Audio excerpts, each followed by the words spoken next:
सभी साथियों को राधे राधे। मैं अमित सावंत आप सभी का हार्दिक स्वागत करता हूं आपके अपने YouTube चैनल पर जिसका नाम है उत्तराखंड वाला। साथियों, विंसर एयरबुक की जो सीरीज चल रही थी यूकेपीएससी और यूके के आगामी एग्जाम्स को एम करते हुए, ये उसका अगला यानी कि दूसरा पार्ट रहेगा, ठीक है। और एक पार्ट हम पहले देख चुके हैं, उसी से आगे आज करेंगे। तो आज के लिए आप लोग कॉपी खोल लीजिए और अपना पहला पॉइंट बना के लिखिए। आज के लिए फर्स्ट पॉइंट लिखिएगा। आज के लिए पहला पॉइंट लिखिए 2022 में लिखना इन 2022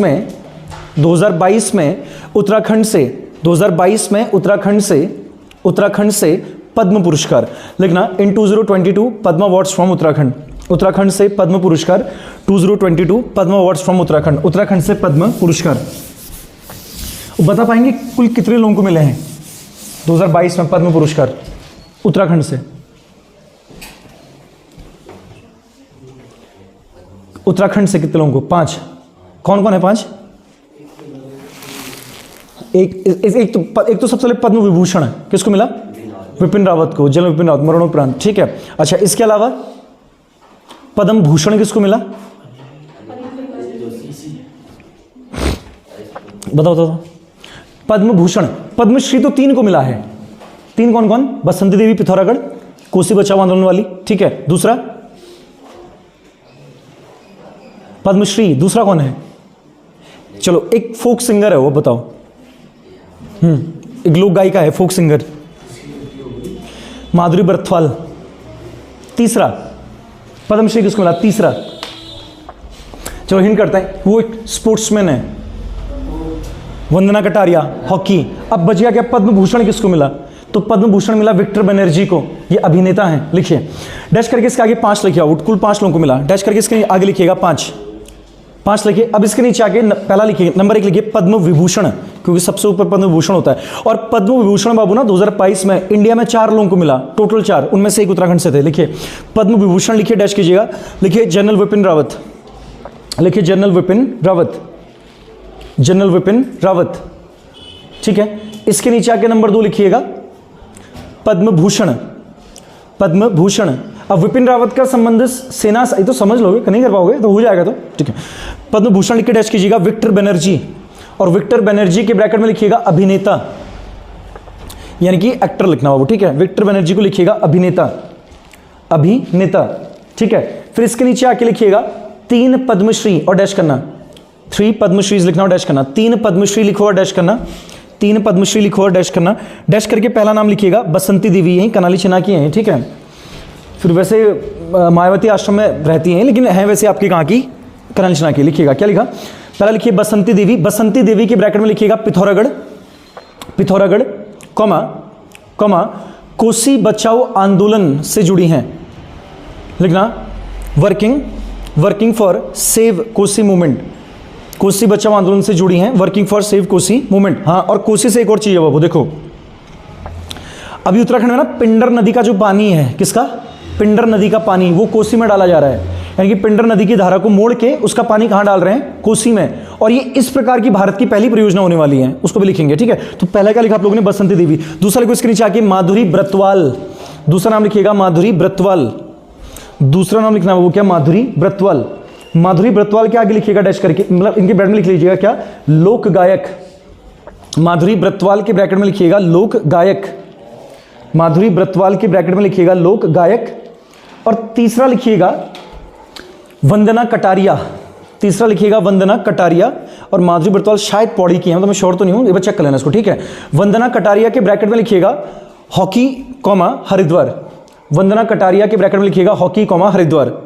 तो अब अगर पद्मश्री से प्रश्न बनता है तो प्लीज गलत मत करके आना, ठीक है। पद्म विभूषण मिला है किसको? जनरल विपिन रावत को 2022 का। 2022 के लिए पद्म भूषण मिला है किसको? विक्टर बनर्जी को, अभिनय के क्षेत्र में। और 3 आपकी क्या है? पद्मश्री। पहली आपकी बसंती बिष्ट, इनको पर्यावरण और कोसी बचाओ अभियान के लिए दिया गया है, ठीक है, पिथौरागढ़ से। दूसरी माधुरी ब्रतवाल को मिला है किसके लिए? आपका फोक म्यूजिक, यानी कि लोक संगीत के लिए, ये शायद से आपका पौड़ी की है। और तीसरी कौन? Vandana Kataria, international national hockey player है इंडिया की, कहां से? आपका हरिद्वार से। चलिए अगला पॉइंट लिखिएगा, नेक्स्ट पॉइंट लिखिए। इसके बाद लिखिए केदार सिंह रावत पर्यावरण संरक्षण पुरस्कार 2022, इंपॉर्टेंट रहेगा वो लिखना, केदार सिंह रावत पर्यावरण संरक्षण पुरस्कार 2022, यानी कि Kedar Singh Rawat environment conservation, Kedar Singh Rawat environment conservation award 2022, Kedar Singh Rawat Kedar Singh Rawat पर्यावरण संरक्षण पुरस्कार 2022, यानी कि Kedar Singh Rawat environment conservation award 2022। अब ये किसको मिला है बोलेगा, ठीक है, किसको, डैश करके इसके आगे लिखिएगा सच्चिदानंद भारती, पर्यावरणविद है बाबू ये, लिखिए सच्चिदानंद भारती, ठीक है, इंपॉर्टेंट क्वेश्चन है, किसको मिला है, सच्चिदानंद भारती को मिला है, ठीक है। अच्छा, उत्तराखंड का पहला एस्ट्रो विलेज और लेजर पार्क कहां डेवलप किया जा रहा है? हाँ, उत्तराखंड का पहला एस्ट्रो विलेज। अच्छा, पहले एस्ट्रोलॉजी समझते हैं, क्या होता है एस्ट्रोलॉजी? ग्रह नक्षत्रों का अध्ययन, है ना, स्टडी ऑफ प्लैनेट्स वगैरह, ठीक। अच्छा, और उत्तराखंड में एक ही जगह तो ऐसी संस्था है फिर, एरीज, है ना, तो वही बन रहा वो, लिखो, लिखिए, लिखिए उत्तराखंड का प्रथम, लिखिए उत्तराखंड का प्रथम एस्ट्रो विलेज तथा लेजर पार्क।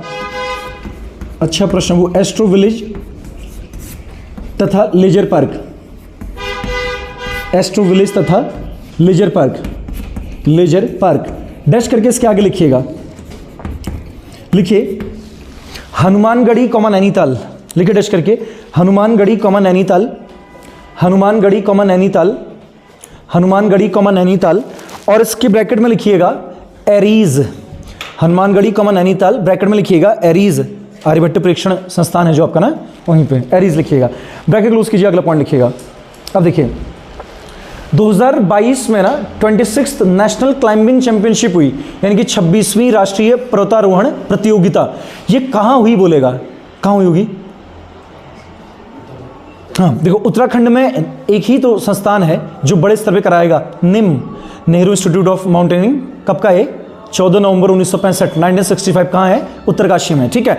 तो लिखिए उसको, लिखना, मतलब अगर देखो हमेशा तो नहीं, लेकिन 99% बोल रहे हैं कि अगर कभी ऐसी प्रतियोगिता पूछता है ना, ऐसा आयोजन किस रिलेटेड आपका, क्लाइंबिंग से, तो उधर निम मार के आना, उत्तरकाशी, लिखो अब, लिखिए 26वीं राष्ट्रीय, लिखना 26th नेशनल, 26वीं राष्ट्रीय क्लाइंबिंग प्रतियोगिता 2022, 26th नेशनल क्लाइंबिंग चैंपियनशिप 2022, 26वीं राष्ट्रीय क्लाइंबिंग प्रतियोगिता 2022, 26th national climbing championship 2022, climbing championship 2022, dash करके इसके आगे लिखिएगा उत्तरकाशी, डैश करके इसके आगे लिखिएगा उत्तरकाशी, ब्रैकेट में लिखना है, लिख लो निम, लिख लेना NIM, Nehru institute of mountaineering, यानी कि नेहरू पर्वतारोहण संस्थान, ठीक है, उत्तरकाशी, ब्रैकेट में निम लिख लो अब, ठीक। अच्छा, अभी जागड़ा सुना आप लोगों ने, जागड़ा उत्सव किस जनजाति मनाया जाता है? जौनसारी। जब महासू देवता को टोंस नदी में स्नान कराते हैं ना, तो उसको जागड़ा के नाम से जाना जाता है प्रतिवर्ष, ठीक है।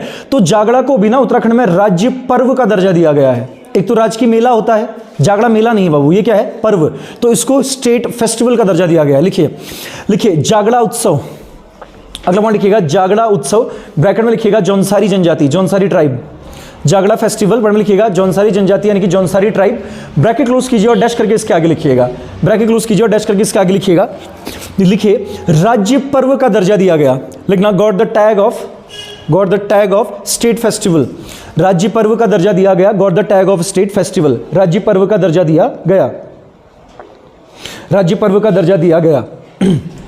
मुख्यमंत्री उदयमान उन्नयन योजना के बारे में समझा सकते हैं, क्या है इसमें?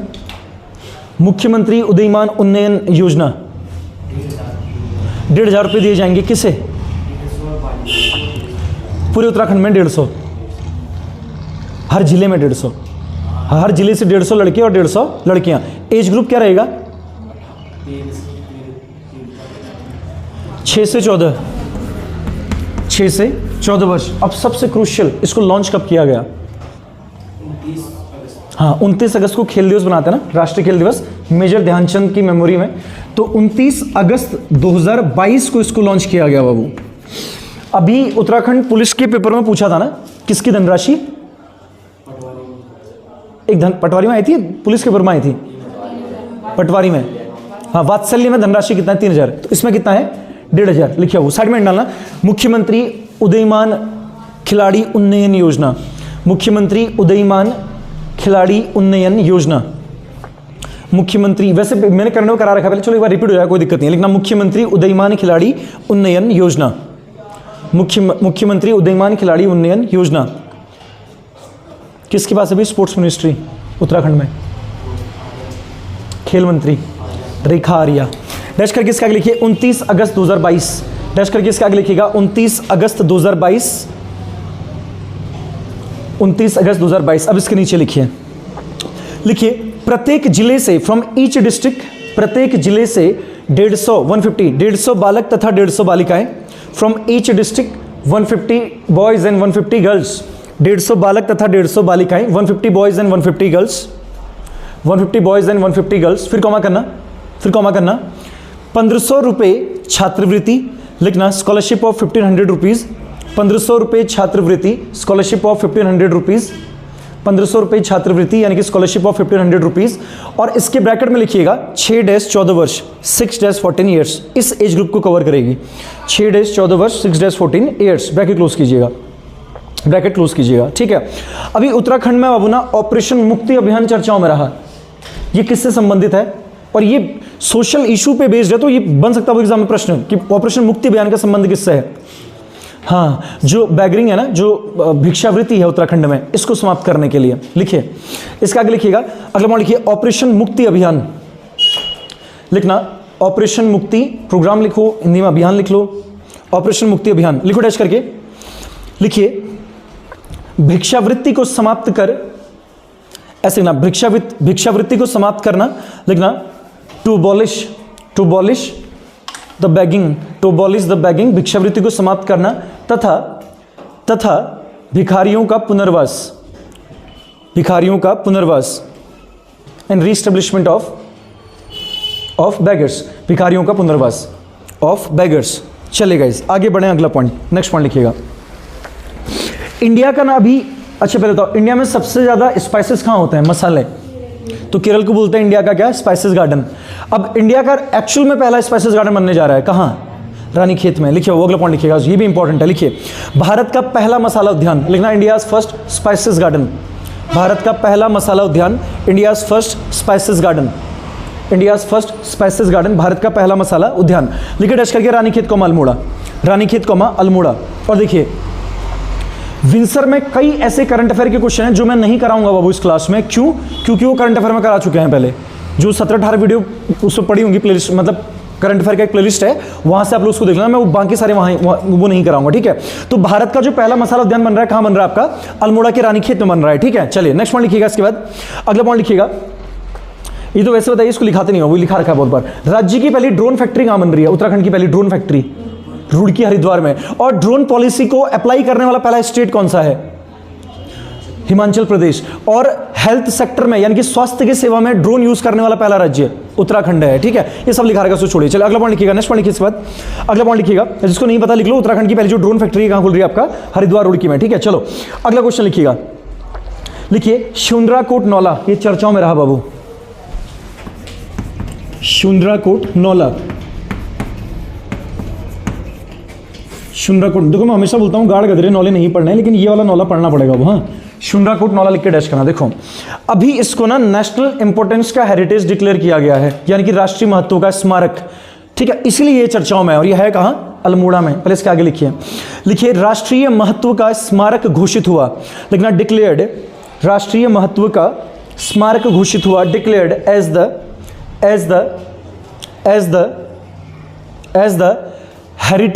As the heritage of national importance, राष्ट्रीय महत्व का स्मारक घोषित हुआ, नेशनल इंपॉर्टेंस। और ब्रैकेट में लिखिएगा Babu Someshwar comma Almora, Someshwar comma Almora, Someshwar comma Almora. अब देखो न्यू एजुकेशन पॉलिसी 5+3+3+4 लॉन्च करने वाला पहला राज्य कौन है, उत्तराखंड। तो जो ये नई शिक्षा नीति है ना, न्यू एजुकेशन पॉलिसी, इसके तहत जो छोटी कक्षाएं हैं प्राइमरी स्तर की, वो है ना, क्या है उसमें 5+3+3+4, तो 5 प्राइमरी हुआ ना, 1 2 3 4 5, ये प्राइमरी हुई। तो जो छोटी कक्षाएं की जो प्राइमरी क्लासेज हैं, इनको क्या नाम दिया गया है उत्तराखंड में, बाल वाटिका। अगला पॉइंट लिखिएगा, लिखिए बाल वाटिका, लिखना और डैश करना, वो लिखिए बाल वाटिका, लिखिए और डैश कीजिए, बाल वाटिका लिखिए और डैश कीजिए। लिखिए नई शिक्षा नीति के तहत, लिखना according to new education policy, नई शिक्षा नीति के तहत, according to new education policy, according to new education policy, नई शिक्षा नीति के तहत, फिर कॉमा कीजिएगा, कॉमा कीजिएगा, कॉमा कीजिएगा, उत्तराखंड की प्राथमिक या प्राइमरी, प्राथमिक लिख लो, उत्तराखंड की प्राथमिक कक्षाओं को दिया गया नाम, this name is given to, Uttarakhand की प्राथमिक कक्षाओं को यह नाम दिया गया, this name is given to Uttarakhand की प्राथमिक कक्षाओं को यह नाम दिया गया। This name is given to the primary classes of UK. Primary classes of UK, primary classes of UK. देखो दो चीजें हैं बाबू, सुनना, मैं कभी नहीं बोलूंगा कि आप ये जो योजनाएं है ना इनको डेट के साथ रट लो किस डेट को हुई थी, लेकिन दो का डेट इंपॉर्टेंट है, इनको याद रखना। एक तो अभी मुख्यमंत्री उदयमान, ठीक है, क्योंकि चूंकि वो स्पोर्ट्स डे के दिन ही रिलीज हुई तो वो क्वेश्चन दोनों पर्सपेक्टिव में बन जाएगा बाबू। अगर वो मुख्यमंत्री उदयमान योजना का दिन पूछता है ना तो वो आपसे ये भी जानना चाहता है कि आपको पता है कि राष्ट्रीय खेल दिवस कब बनाते हैं, 29 अगस्त को। तो एक तो उसको डेट के साथ याद रखना, और दूसरा ये वाला पॉइंट कि पूरे उत्तराखंड में, उत्तराखंड पहला राज्य था ना, तो इसका मतलब क्या है कि उत्तराखंड पहला राज्य था न्यू एजुकेशन पॉलिसी को क्या करने वाला, लॉन्च करने वाला। तो इसको अपने बर्थडे की तरह रट डालो। कब की है? 12 जुलाई 2022। एक नोट लिखो बाबू, नोट में लिखना, उत्तराखंड एनईपी लागू करने वाला पहला राज्य है। Uttarakhand is the first state, short में लिख लो, न्यू एजुकेशन पॉलिसी, नई शिक्षा नीति। Uttarakhand is the first state who applied NEP, who applied NEP. Uttarakhand NEP लागू करने वाला पहला राज्य है। और ये है कब की, कब आई है? भारत की नई राष्ट्रीय नीति कब लाई गई? 2019। इसके बाद 2019 भी लिख लेना। लिखिए, उत्तराखंड एनईपी 2019 भी लिखना, लागू करने वाला पहला राज्य है। फिर लिखो ब्रैकेट में कब, 12 जुलाई। डेट के साथ, इसको डेट के साथ ही याद रखना बाबू, 12 जुलाई 2022। देखो मैं नहीं हूं पक्ष में डेट रटने के, लेकिन ये दोनों डेट तो रटी लेना, ठीक है। 12 जुलाई 2022 को क्या, एनईपी लॉन्च उत्तराखंड में, और 29 जुलाई 2019 को, सॉरी 2022 को आपका क्या, मुख्यमंत्री उदयमान खिलाड़ी उन्नयन योजना। चलो अगला पॉइंट, नोट से बाहर आके। अच्छा, उत्तराखंड का पहला एम्स सैटेलाइट सेंटर कहां बनने जा रहा है? उत्तराखंड का पहला एम्स सैटेलाइट सेंटर, हाँ उत्तराखंड में कहां? किच्छा, उधम सिंह नगर। लिखिए बाबू, वैसे किच्छा में बहुत कम चीजें हैं लेकिन ये बन रहा है। लिखो, अगला पॉइंट लिखना। लिखिए, उत्तराखंड का प्रथम एम्स सैटेलाइट सेंटर, लिखना first AIIMS satellite centre of UK. Uttarakhand का प्रथम एम्स सैटेलाइट सेंटर, यानी कि first AIIMS satellite centre of UK. Uttarakhand का प्रथम AIIMS satellite centre, first AIIMS satellite centre of UK. लिखिए टच करके, किच्छा लिखना, किच्छा कॉमा यूएस नगर, किच्छा कॉमा यूएस नगर, किच्छा कॉमा यूएस नगर। चले बाबू, इतना डन, आगे बढ़े। इसके बाद नेक्स्ट पॉइंट लिखिएगा।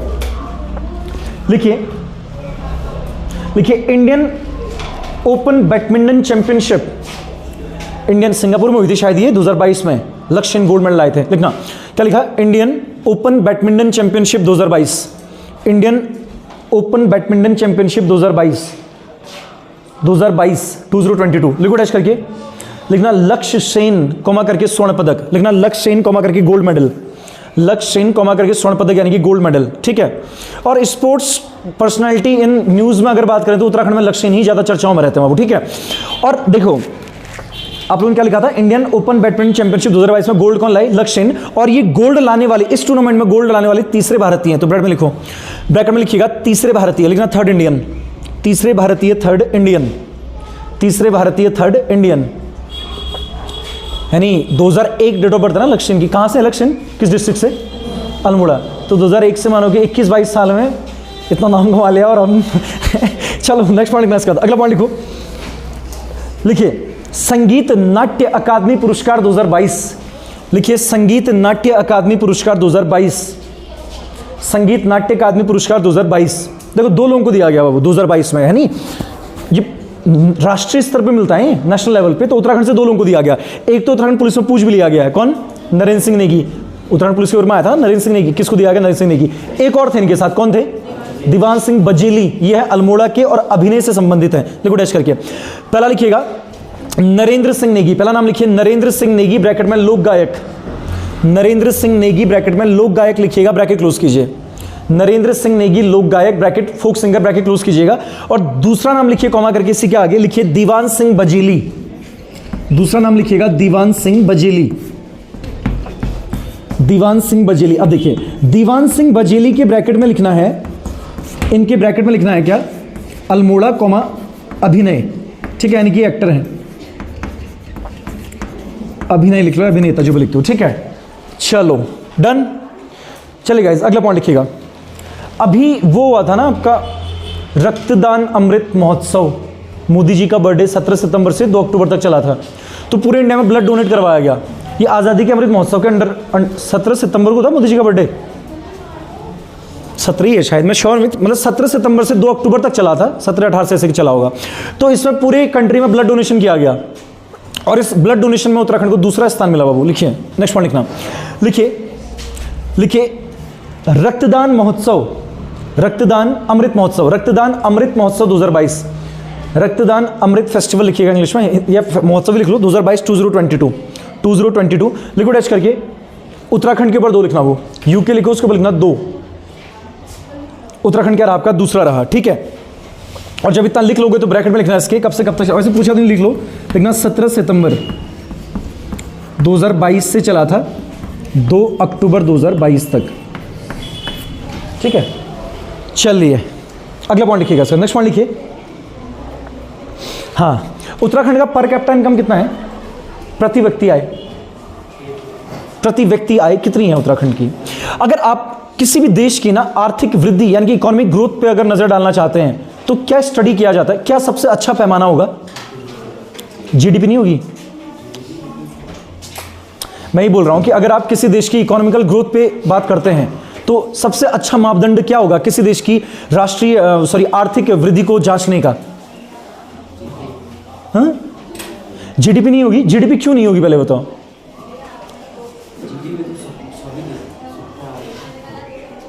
हाँ तो अच्छा, सब आए तो अच्छा हुआ फिर। देखो जीडीपी में सब प्रत्यक्ष योगदान नहीं देते बाबू, है ना। मैं टैक्स पे नहीं करता हूं, अगर मेरी इनकम इतनी नहीं है कि मैं टैक्स क्राइटेरिया में आऊंगा तो मैं टैक्स पे नहीं करता हूं। आप में से कई लोग टैक्स पे नहीं करते हैं, तो हम लोग जीडीपी में कहां दे रहे, योगदान दे रहे हैं, नहीं दे रहे हैं बाबू। लेकिन पर कैपिटा इनकम सबसे सही मापदंड है, क्योंकि आप उसमें सभी को लोगे ना, जितने भी लोग कुछ इनकम जनरेट कर रहे हैं उन सबको लिया जाएगा। तो प्रति व्यक्ति आय सबसे यानी कि पर कैपिटा इनकम सबसे बेहतर तरीका है किसी देश की आर्थिक यानी कि इकोनॉमिक ग्रोथ को जांचने के लिए। और अभी उत्तराखंड की पर कैपिटा इनकम कितनी है पूछेगा वो। देखो इंडिया की अभी है 1.5 लाख के आसपास, कितनी है 1.5 लाख इंडिया की, और उत्तराखंड की है 1,96,000। उत्तराखंड जो लास्ट आपका वो था ना वित्तीय वर्ष यानी कि फाइनेंशियल ईयर, उसमें आंकी गई थी उत्तराखंड की 1,82,000, जो बढ़ के कितनी हो गई 1,96,000। लिखिए वो टिक करना, इस पॉइंट को इंपॉर्टेंट है लिखना। लिखिए उत्तराखंड की प्रति व्यक्ति आय, लिखना Uttarakhand per capita income, Uttarakhand की प्रति व्यक्ति आय यानी कि उत्तराखंड पर कैपिटा इनकम देखो डैश करके 1,96,282 रुपये, 1,96,282 रुपीज़। अब तुम ये मत बोलना मैं इतना कहाँ कमाता हूँ या कमाती हूँ, है ना, ये एवरेज हो सबका। ठीक है, 1,96,282 रुपये इंपॉर्टेंट रहेगा, सुपर इंपॉर्टेंट आए। और तुमने देख लिया वो कुछ क्वेश्चन तो सीधे उठा रहा है आर्थिक गतिविधियों से। 1,96,282 रुपये। चलो अगला पॉइंट लिखिएगा, नेक्स्ट पॉइंट लिखिए। लिखिए वर्ष 2022-23 हेतु भारत का उत्तराखंड का बजट, लिखना बजट ऑफ उत्तराखंड, ये भी सुपर इंपॉर्टेंट है, वो लिखना वर्ष 2022-23 हेतु उत्तराखंड का बजट, लिखना budget of Uttarakhand, budget of Uttarakhand for the year 2022-23, वर्ष 2022-23 हेतु उत्तराखंड का budget, budget of Uttarakhand for the year 2022-2023 यानी कि 2022-23 के लिए उत्तराखंड का बजट कितना रहा। डैश करके इसका लिखना, वो लिखो 65,000, लिखना 65,000, 65,571 लिखना 65,571.9 करोड़ रुपए। ठीक है, इतना रहा, यानी कि 65,571.9 करोड़ रुपए रहा उत्तराखंड का क्या आपका बजट। ठीक है, अब सबसे ज्यादा इनकम दिया किसने, मतलब सबसे ज्यादा खर्चा कहाँ। अच्छा पहले तो एक काम करो, इसके नीचे एक नोट लिखो, वो इसके नीचे आके एक नोट लिखना, नोट में लिखना, नोट में लिखिएगा, लिखिए जैसे मान लो ना हम बोलते हैं कि उत्तराखंड, ये इसको 1 रुपया मान लिया, क्या मान लिया इसको 1 रुपया मान लिया। ठीक है, 1 रुपया मतलब हमारी पूरी उत्तराखंड में पूरा जो इनकम 1 रुपये की है, तो इसमें सबसे ज्यादा हिस्सा कहां से आता है बोलेगा, यानी कि उत्तराखंड में जो सोर्स ऑफ इनकम है ना, अभी आया था पटवारी के एग्जाम में, सोर्स ऑफ इनकम, इसका सबसे बड़ा क्या बोलते हैं आपका क्या बोलेंगे आधार क्या है, बेस क्या है, तो जो केंद्र सरकार से अनुदान हमको मिलता है ना, यानी कि ग्रांट जो देता है आपका क्या सेंट्रल गवर्नमेंट, वो सबसे ज्यादा है। लिखिए नोट में लिखिएगा, लिखिए उत्तराखंड राज्य के लिखना, उत्तराखंड राज्य के राजस्व का सबसे बड़ा स्रोत, लिखना biggest source of the revenue, biggest source of the revenue in Uttarakhand या of Uttarakhand, biggest source of the revenue of Uttarakhand, Uttarakhand में आय का सबसे बड़ा स्रोत, उत्तराखंड में आय का सबसे बड़ा स्रोत। डैश करके इसके आगे लिखिएगा, डैश करके इसके आगे लिखिएगा, लिखिए केंद्रीय सहायता तथा अनुदान, लिखना central help and grants, central helps and grants, केंद्रीय सहायता तथा अनुदान यानी कि सेंट्रल हेल्प्स एंड ग्रांट्स, केंद्रीय सहायता तथा अनुदान। Central helps and grants. अगला पॉइंट को इसी के नीचे आके लिखना, लिखिए राज्य का नोट में लिखिए राज्य का सर्वाधिक व्यय, लिखना maximum expenditure of the state, राज्य का सर्वाधिक व्यय एक्सपेंडिचर ऑफ द स्टेट, लिखिए डैश करके वेतन कॉमा भत्ते कॉमा मजदूरी, लिखना salaries comma wages, salaries comma wages यानी कि वेतन भत्ते मजदूरी, salaries comma wages, salaries comma wages, salaries comma wages. चलो इतना ठीक है। अच्छा नोट के अंदर अगला पॉइंट लिखो। अब जो उत्तराखंड की इकोनॉमी है ना, इसमें किस सेक्टर का योगदान सबसे ज्यादा है, ठीक है, तो सेकेंडरी सेक्टर, जिसको आप विनिर्माण या फिर इंडस्ट्री सेक्टर बोलते हैं ना। देखो अर्थव्यवस्था के 3 क्षेत्र होते हैं बाबू, प्राथमिक यानी कि प्राइमरी, द्वितीयक यानी कि सेकेंडरी और तृतीयक यानी कि टर्शरी, ठीक है। प्राथमिक क्षेत्र में वो चीजें आती हैं जो हम सीधे प्रकृति से पाते हैं, जैसे आपका खेती वेती, मधुमक्खी पालन, गाय पालन, जानवर वगैरह पालना। और जो द्वितीय क्षेत्र यानी कि सेकेंडरी सेक्टर जो है, इसमें वो चीजें आती हैं जो हम कंस्ट्रक्ट करते हैं, जैसे बिल्डिंग बनाना, ठीक है, कहीं पे क्या नाम बोलते हैं चावल को, ये गेहूं के आटे से कुछ और चीजें बना देना, ठीक है, बेकरी का काम, वो सब किसके अंदर आएगा, आपका सेकेंडरी के अंदर, ठीक है। और टर्शरी में आपका क्या आता है, सेवा क्षेत्र, मतलब जो आपको दिखेगा नहीं, जैसे जॉब्स, लोग गवर्नमेंट जॉब भी तो करते हैं ना, वो भी तो आपका क्या देते हैं, टैक्स देते हैं, जैसे रेलवे में काम कर रहे हैं, बैंक में काम कर रहे हैं, वो सब कहाँ आएगा, टर्शरी में। तो उत्तराखंड में जो, अगर इंडिया की बात की जाए ना, भारत, अच्छा भारत में क्या बाबू सबसे बड़ा जीडीपी का सबसे बड़ा स्रोत, इंडियन जीडीपी का, ये टर्शरी थर्ड वाला, ये इंडियन जीडीपी का सबसे बड़ा सोर्स है। जबकि उत्तराखंड की जीडीपी का सबसे बड़ा स्रोत क्या है, द्वितीय क्षेत्र, ये पहला आता है उत्तराखंड में, ये दूसरा है और ये क्या है, तीसरा। लिखिए अगला पॉइंट लिखना, लिखिए उत्तराखंड की जीडीपी में योगदान, लिखना participation in the GDP of Uttarakhand, Uttarakhand की जीडीपी में योगदान, participation in the GDP of Uttarakhand, GDP of Uttarakhand dash करके इसका आगे लिखो, वो लिखना, लिखिए द्वितीय क्षेत्र, नंबर 1 लिखना, सेकेंडरी सेक्टर लिखना, द्वितीय क्षेत्र, द्वितीय क्षेत्र यानी कि सेकेंडरी सेक्टर, द्वितीय क्षेत्र यानी कि सेकेंडरी सेक्टर, इसके ब्रैकेट में लिखिएगा 44.9%, 44.9% ये द्वितीय क्षेत्र हो गया। फिर लिखो इसके नीचे आके तृतीय क्षेत्र यानी कि टर्शरी सेक्टर, तृतीय, ज्यादा अंतर नहीं है, थोड़ा सा अंतर है, तृतीय क्षेत्र यानी कि टर्शरी, इसको लिखना 42.9%, 42.9%। और फिर लिखिएगा प्राथमिक क्षेत्र यानी कि प्राइमरी सेक्टर, प्राथमिक क्षेत्र, प्राथमिक क्षेत्र यानी कि प्राइमरी सेक्टर, ये सबसे लास्ट में आएगा, इसका है 12.12 लिख लो, 12.12 जो भी लिखता हूँ एक ही लिख लो परसेंट, ठीक है, 12.1% किसका, आपका तृतीय क्षेत्र का, ठीक। तो सबसे ज्यादा द्वितीय क्षेत्र, सबसे ज्यादा उसको मतलब सेकंड सबसे ज्यादा तृतीय क्षेत्र, और फिर आपका क्या, प्राथमिक क्षेत्र। और इंडिया में सबसे ज्यादा किसका है, किसका, तृतीय, इस वाले का इंडिया में सबसे ज्यादा। लिखो तो एक और पॉइंट नोट के अंदर लिखो, लिखिए, लिखिए भारत की जीडीपी में सर्वाधिक योगदान, लिखना maximum participation in Indian GDP, Bharat की जीडीपी में सर्वाधिक योगदान, the maximum participation in Indian GDP, सर्वाधिक योगदान, फिर कॉमा कीजिएगा, तृतीय क्षेत्र का है, इज ऑफ टर्शरी सेक्टर, तृतीय क्षेत्र का है, इज ऑफ टर्शरी सेक्टर, तृतीय क्षेत्र का है, इज ऑफ टर्शरी सेक्टर, ठीक है। चलिए अब उत्तराखंड के बजट में कुछ चीज़ों पे कुछ पैसा खर्च किया, जैसे मनरेगा पे, वनरेगा पे कुछ पैसा खर्च किया गया है, इसको हम अगली क्लास में देखेंगे, ठीक है। इससे आगे इसको अगली क्लास में करेंगे, मतलब जो अगला लेक्चर आएगा। तब तक के लिए अपना और अपनी पढ़ाई का ध्यान रखिएगा, अगली क्लास में मुलाकात होगी, तब तक के लिए सभी को राधे राधे साथियों।